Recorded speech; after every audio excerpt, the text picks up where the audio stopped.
नमस्कार, मैं रियांशी और आप देख रहे हैं खबर समय सिक्किम। दिनांक 4 मार्च 2025 अवसर था सिक्किम डेमोक्रेटिक फ्रंट के 33वें स्थापना दिवस का।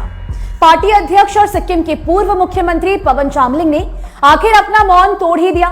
सिक्किम का जनताले यदा कदा भनेको सुनिन्छ। आजकल बुढो बोल्दैन, आजकल चामलिङ बोल्दैन, आजकल कुपा बोल्दैन, हैन? ल अब सुन्नुहोस्, पवन चामलिङ बोल्दैछ।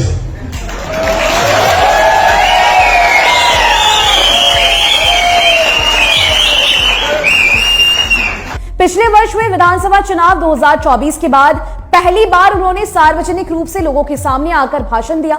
सत्ता में 25 साल रहने के बाद पवन चामलिङ की पार्टी पिछले 2 विधानसभा चुनाव हार चुकी है, लेकिन 2024 विधानसभा चुनाव की हार के जख्म थोड़े गहरे हैं। कल एसडीएफ भवन में पार्टी के 33वें स्थापना दिवस को मनाया जा रहा था।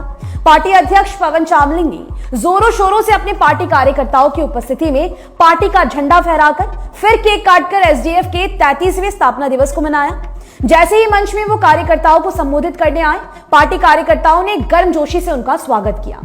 विधानसभा 2024 में हार के बाद एसडीएफ पार्टी के नामी नेताओं ने पार्टी का साथ छोड़ दिया है।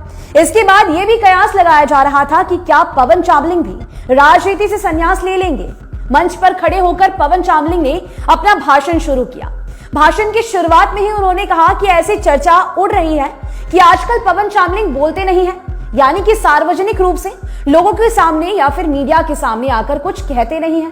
तो इसी पर कहते हुए उन्होंने कहा कि लो अब पवन चामलिङ बोल रहा है। गौर से सुनिएगा। उनके इस भाषण में उन्होंने सत्तारूढ़ सिक्किम क्रांतिकारी मोर्चा पर तो निशाना साधा ही, लेकिन वर्तमान में चल रहे ज्वलंत मुद्दों पर भी टिप्पणी की। जैसे वो शायद ये बताना चाह रहे थे कि उन्हें ज्ञात है क्या खबरें चल रही है, बस वो सही मौके का इंतजार कर रहे हैं। आगे भाषण में उन्होंने वर्तमान में चल रहे सिक्किम दार्जिलिंग एकीकरण मुद्दे पर बातचीत की, जिसने इस मुद्दे को फिर से हवा दे दी है। पवन चामलिङ कहते हैं कि अगर केंद्र चाहे तो सिर्फ एक दिन में ही केंद्र ये करके दिखा सकता है। उन्होंने भारतीय संविधान के आर्टिकल 3 का हवाला देते हुए कहा कि भारतीय संविधान का अनुच्छेद 3 पार्लियामेंट को यह अधिकार देता है कि वो देश में नए राज्य बना सके और मौजूदा राज्य की सीमाएं, नाम और आकार को बदल सके। चामलिङ आगे बिलासपुर का उदाहरण देते हुए कहते हैं कि केंद्र सरकार ने 1954 में संविधान के अनुच्छेद 3 का ही प्रयोग करते हुए बिलासपुर को हिमाचल प्रदेश में जोड़ा था। वहीं बिलासपुर के अलावा भी पंजाब के पर्वतीय क्षेत्र भी हिमाचल प्रदेश में जोड़े गए थे। यहाँ आगे पवन चामलिङ कहते हैं कि पहले भी ये हो चुका है कि अगर केंद्र सरकार चाहे तो भारतीय संविधान के अनुच्छेद 3 का प्रयोग कर केंद्र सरकार कभी भी सिक्किम और दार्जिलिंग को एक कर सकती है। अगर ऐसा होता है तो सिक्किम से कोई भी मुख्यमंत्री नहीं बन पाएगा। पवन चामलिङ अपने भाषण में आगे इसी वर्ष 14 जनवरी को कोलकाता में नवान्न में हुए अपने और बंगाल की मुख्यमंत्री ममता बनर्जी की मुलाकात के बारे में भी बताते हैं, और वो कहते हैं कि एसडीएफ पार्टी हमेशा से ही सिक्किम और दार्जिलिंग के एकीकरण के विरोध रही है। इसी कारणवश वो ममता बनर्जी से मिलने गए थे। ममता बनर्जी भारत के बड़े राजनेताओं में से एक है। वो सिक्किम का भला चाहती है और उन्होंने हमारी मदद करने का आश्वासन भी दिया है। पवन चामलिङ ने कल के अपने भाषण में राजनीति में बने रहने की बात कही है और राजनीति से संन्यास लेने की खबर को सरासर नकार दिया है।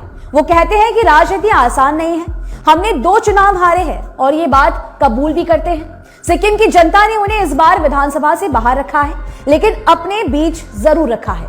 उन्होंने आगे कहा कि पवन चामलिङ अभी भी राजनीति में मौजूद है और उन्होंने अभी तक मैदान नहीं छोड़ा है।